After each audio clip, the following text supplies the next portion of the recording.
নমস্কার ফ্রেন্ড, কেমন আছেন? নিশ্চয়ই ভালো আছেন। আজকে আপনাদেরকে নিয়ে যাব এমন একটা জায়গায় যেখানে যাওয়ার জন্য সবাই অপেক্ষা করে থাকে। একটু ভুল বললাম, সেই জায়গায় না, সেই জায়গায় যিনি থাকেন তার কাছে যাওয়ার জন্য সবাই অপেক্ষা করে থাকে। এই যে আমরা ট্রেনের মধ্যে বসে পড়েছি, এখন চলে যাব আমাদের গন্তব্যস্থলে। তো এখানে বসেও একটু ভিডিও করে নিলাম।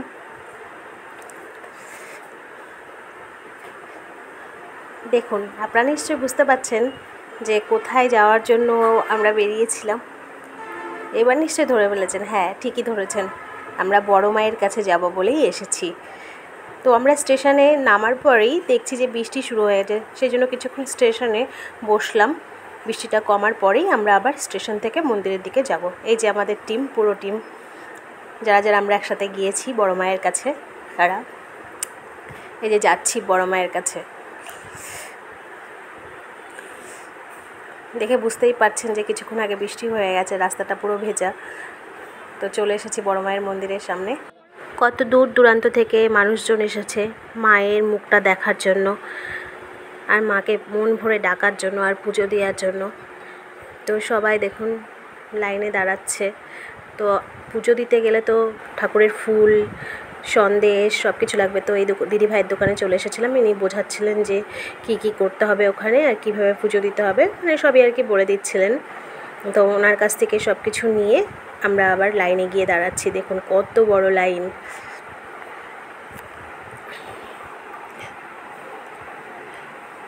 লাইনই শেষ হচ্ছে না, এটাই যাচ্ছি, লাইনই শেষ হচ্ছে না, এত বড় লাইন। মায়ের এই সুন্দর মুখটা দেখার জন্য তো একটু কষ্ট করতেই হবে, কি বলেন আপনারা? মাকে একবার দেখার জন্য যখন অত দূর থেকে আসতে পেরেছি, তাহলে লাইনেও একটু দাঁড়াতে পারবো, হেঁটে গিয়ে লাইনেও দাঁড়াতে পারবো। তো এবার আমরা লাইনে দাঁড়িয়ে পড়েছি। খুব রোদ ছিল, সেই জন্য সবাই ছাতা মাথায় দিয়ে লাইনে দাঁড়িয়ে পড়েছি। আর আমার হাতে যেহেতু ফুল সব কিছু ছিল, সেই জন্য আমি আর ভালোভাবে ভিডিও করতে পারছিলাম না, তাও যেভাবে মানে যেটুকুনি পেরেছি করেছি। এবার আমরা মন্দিরের একদম কাছাকাছি চলে এসেছি। এখানে একটু সময় লাগছে বেশি, এই জায়গাটায় বেশি ভিড়। তো লাল পাঞ্জাবি পরা যিনি আমাদের সামনে দাঁড়িয়ে আছেন, তাকে কি কেউ চিনতে পাচ্ছেন? উনি একজন ব্লগার, সবাই ওনাকে চেনেন, ফেমাস উনি দুটো বিয়ের জন্য। এইটুকুনি ক্লুই যথেষ্ট, আপনারা ঠিক বুঝতে পেরে যাবেন কে উনি। ঠিক আছে, এই বিষয়ে গিয়ে লাভ নেই আমাদের। আমরা অপেক্ষায় আছি যে মায়ের ওই মুখটা কখন দেখব, সেই অপেক্ষার সময় গুনছি যে কতক্ষণে সেই সময়টা আসবে, মায়ের কাছে গিয়ে পৌঁছাবো। এই সময়টাই আর কাটতে চাইছে না। যাই হোক, দাঁড়িয়ে আছি এখানটায়, আমাদের টার্ন আসলেই ভেতরে যাব।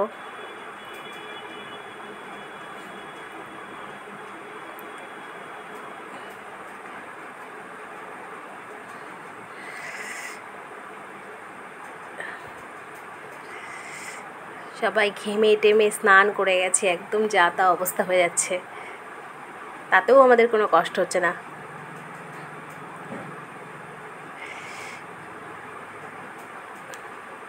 এই যে এবার মায়ের কাছে চলে এসেছি। দূর থেকে ভিডিও করতে না করছে, তবুও কোনো রকমের ভিডিও করলাম দূর থেকে। কত ভিড় মন্দিরের ভেতরে।